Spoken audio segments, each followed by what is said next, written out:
नमस्कार, मैं प्रशांत आप सभी का एनसीआर पत्रिका में स्वागत करता हूं। आज की बड़ी खबर दिल्ली में चल रहे चुनावी माहौल के बारे में है।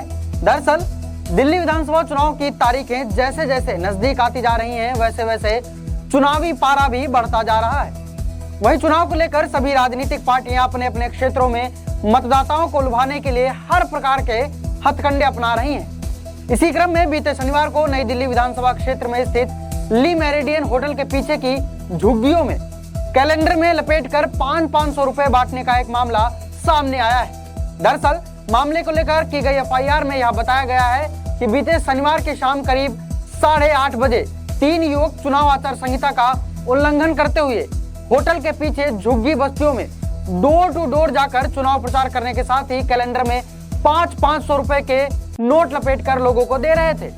वहीं कुछ लोगों ने जब कैलेंडर को खोल कर देखा तो उनके होश उड़ गए। दरअसल उसमें 500 रुपए की नोट होने की जानकारी मिली, जिसके पश्चात लोगों के द्वारा इसका विरोध जताते हुए उनके द्वारा वीडियो बनाकर चुनाव आयोग तथा पुलिस में इसकी शिकायत कर दी गई।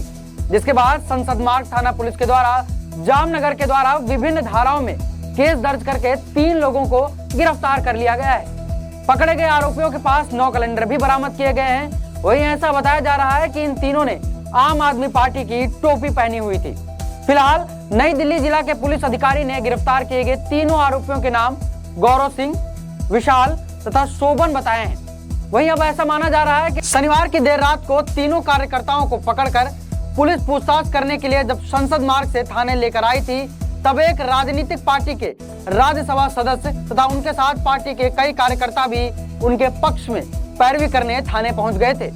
वहीं पुलिस के द्वारा आरोपितों से पूछताछ के यह पता लगाया जा रहा है कि उन्होंने आखिर किसके कहने पर चुनावी आचार संहिता का उल्लंघन करते हुए पैसे बांटे हैं। साथ ही उनके सीडीआर तथा व्हाट्सएप चैट को भी पुलिस खंगाल रही है।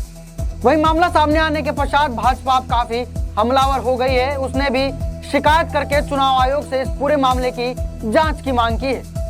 आपको बता दें कि भारतीय जनता पार्टी के द्वारा आम आदमी पार्टी पर कई गंभीर आरोप भी लगाए जा रहे हैं। भाजपा ने मतदाताओं को डराने तथा धमकाने समेत उनको पैसे बांटने का आरोप आम आदमी पार्टी पर लगाया है। भाजपा के राष्ट्रीय प्रवक्ता सुधांशु त्रिवेदी के द्वारा नई दिल्ली से भाजपा प्रत्याशी प्रवेश वर्मा के साथ एक संयुक्त प्रेस वार्ता करके यह कहा गया कि केजरीवाल के द्वारा चुनाव प्रचार को लेकर काफी निचले स्तर पर अब ला दिया गया है। अरविंद केजरीवाल अपनी हार को देखते हुए बिल्कुल बदहवास हो गए हैं। साथ ही वह अपने गुनाहों की सजा से बचने के लिए अब वोट मांग रहे हैं। अरविंद केजरीवाल दिल्ली की जनता को यह बोलते हैं कि अपना वोट बेचना मत, लेकिन वह खुद ही नई दिल्ली विधानसभा क्षेत्र में गरीब जनता को 500 रुपए खरीदने का प्रयास कर रहे हैं। उन्होंने एक वीडियो को दिखाकर यह भी दावा किया कि इसमें एक लड़का कैलेंडर में 500 रुपए का नोट डालकर झुग्गी झोपड़ियों में बांटता हुआ दिखाई दे रहा है। उन्होंने आगे कहा कि पंजाब सरकार की कई गाड़ियां दिल्ली में पिछले कुछ दिनों से लगातार दिखाई दे रही हैं। इन गाड़ियों में हजारों की संख्या में पंजाब से लोग दिल्ली में आकर अरविंद केजरीवाल के लिए काम कर रहे हैं। उन्होंने कहा कि केजरीवाल को 5 साल में कुल 30 करोड़ रुपए का विधायक निधि का फंड मिला है, लेकिन उन्होंने 24 करोड़ रुपए अब तक नहीं खर्च किए। वहीं प्रवेश वर्मा तथा सुधांशु के द्वारा लगाए गए आरोप पर आम आदमी पार्टी के द्वारा पलटवार करते हुए कहा गया है कि भाजपा के पास दिल्ली चुनाव में कोई भी एजेंडा तथा कोई भी स्पष्ट विजन नहीं है। यहाँ तक कि पार्टी के पास कोई मुख्यमंत्री पद का चेहरा भी मौजूद नहीं है। उनका एकमात्र उद्देश्य हर सुबह उठकर केजरीवाल को गाली देना ही बचा है। क्या केजरीवाल को गाली देकर बीजेपी दिल्ली को आगे बढ़ा पाएगी?